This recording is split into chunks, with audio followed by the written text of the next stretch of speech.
All right. Preview for the third day of the round of 16 of this 2023 African Cup of Nations. This video, this podcast, like all the others on our channel, brought to you by www.africasaCountry.com. And today we're just going to be previewing the Monday's two matches. We have Mauritania versus Cape Verde in Abidjan. It's the early match at 5 p.m. And then at 8 p.m., Cote d'Ivoire versus Senegal. This is the match of matches. This is the biggest match we've had so far at this African Cup of Nations. Everything on the line.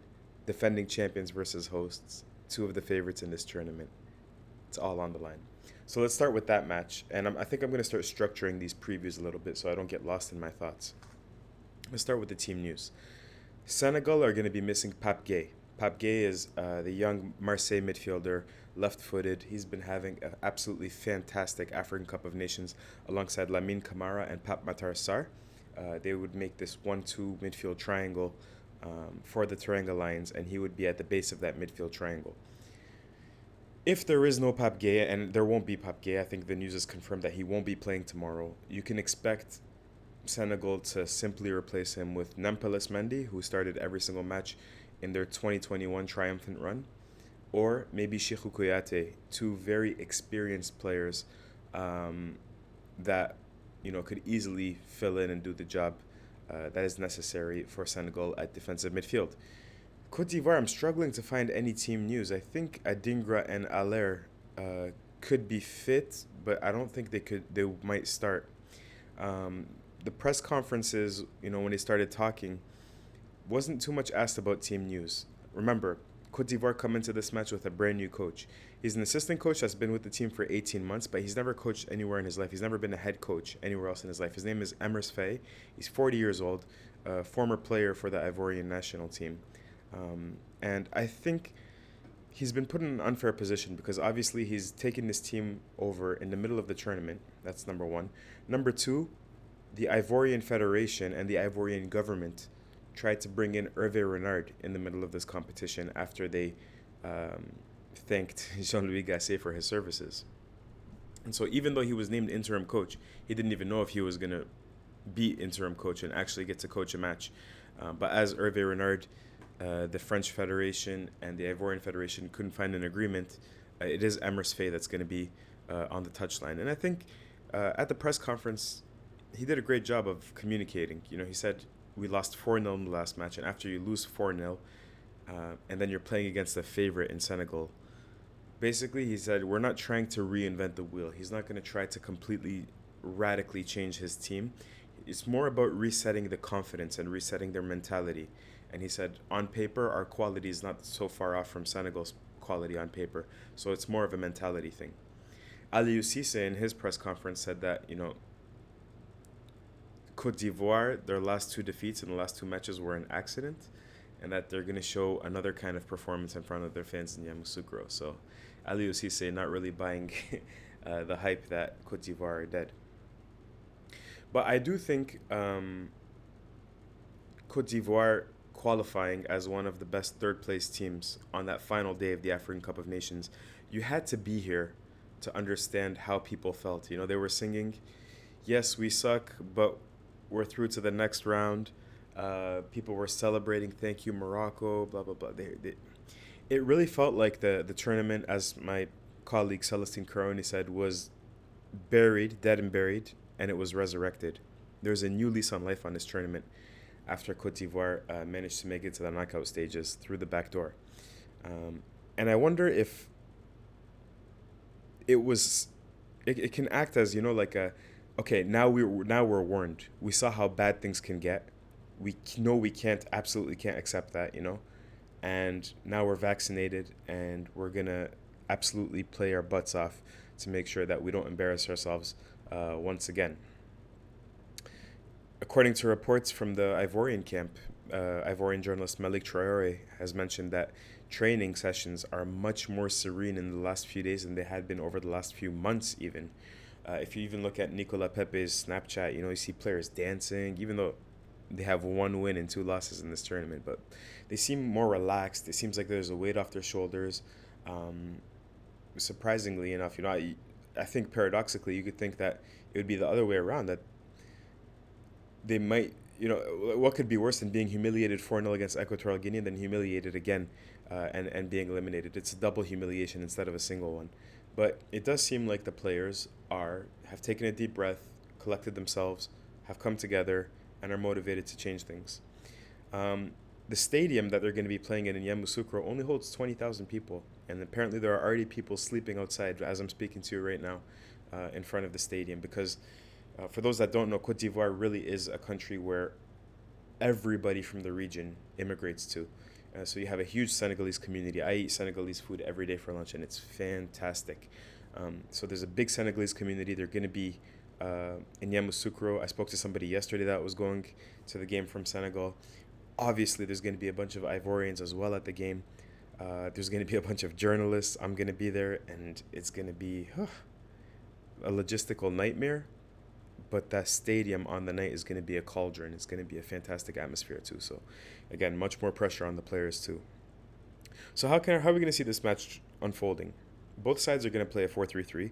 They aren't very complicated 4-3-3s, unlike maybe a team like Cape Verde or maybe a team like Equatorial Guinea or even Nigeria who play a little more some more complicated systems than these two teams. These two teams are, it's fairly simple how they play, but they play well. They both like to hold on to possession of the ball.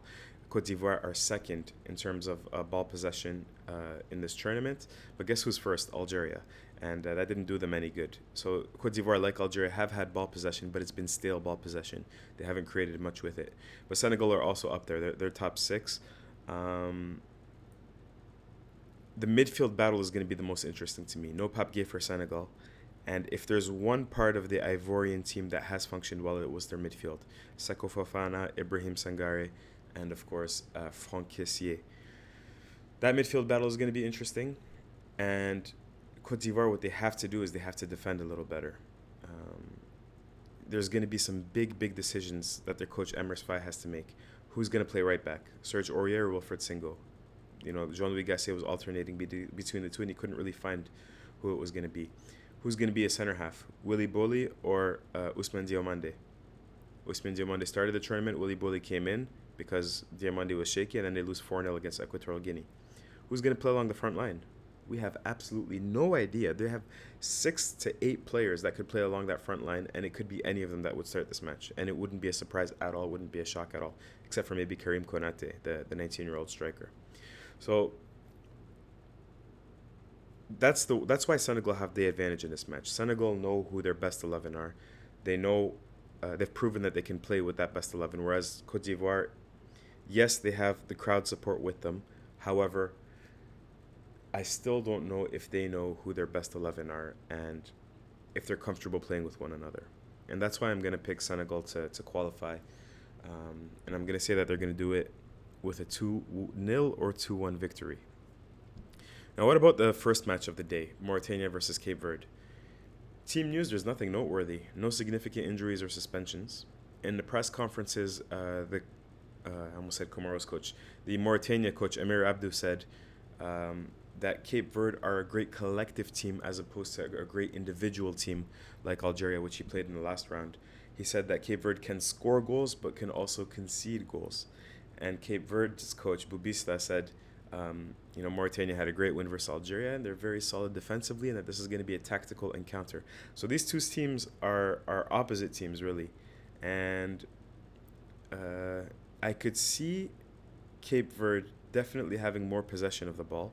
Mauritania sitting back. Mauritania lead the tournament in the most amount of tackles, the second most amount of interceptions, the least amount of ball possession in this tournament, whereas Cape Verde is more in the middle of the pack.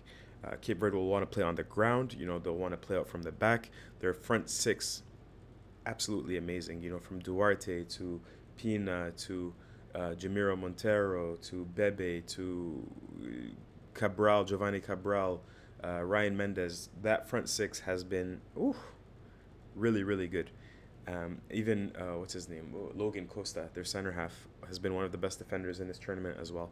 So Cape Verde, in my opinion, are favorites. But Mauritania can make life difficult for them. Before I go on to a prediction, I forgot to tell you that I'm hearing that hundreds of Mauritanian fans are coming down for this match to Abidjan. There's an unprecedented amount of fervor for the Mourabitoun back home. The president of the country called the players, and of course the federation president, and they have a little bit of a quiet confidence about them. Both sides do. So the question really is going to be: one, Cape Verde get into their shape and pass the ball and push Mauritania back. Can they break Mauritania down? If they can they beat Babacar Niasse, their 6'4" goalkeeper, who's been one of the better goalkeepers in this tournament as well? If not, can Mauritania, with players like Ibrahim Tia, players like Aboubakry Koita, they're technical attacking midfielders who are really good dribblers, can they just commit those players forward, stay in their shape, but just commit those players forward, and manage to get a lot of shots on target as they have in previous matches as well? Despite the fact that they don't have a lot of possession of the ball, they do dribble a lot and they do shoot a lot. And if so, can they trouble Virginia and Cape Verde goal?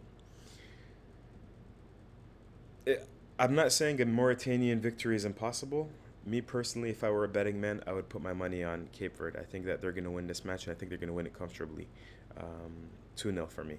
So 2-0 for Cape Verde, 2-0 or 2-1 for Senegal over Cote d'Ivoire. Those are my predictions for Monday's matches in the round of 16 of the 2023 African Cup of Nations. Thank you for watching. Let me know what you think, how you think today's games are going to go. Do check out africasaCountry.com. And tomorrow we'll be talking to... Well, after the matches, actually, I'm going to do a recap of both of the matches. Maybe from a taxi on the way back from Yamoussoukro to Abidjan. Take care, guys, and I'll speak to you tomorrow. Peace.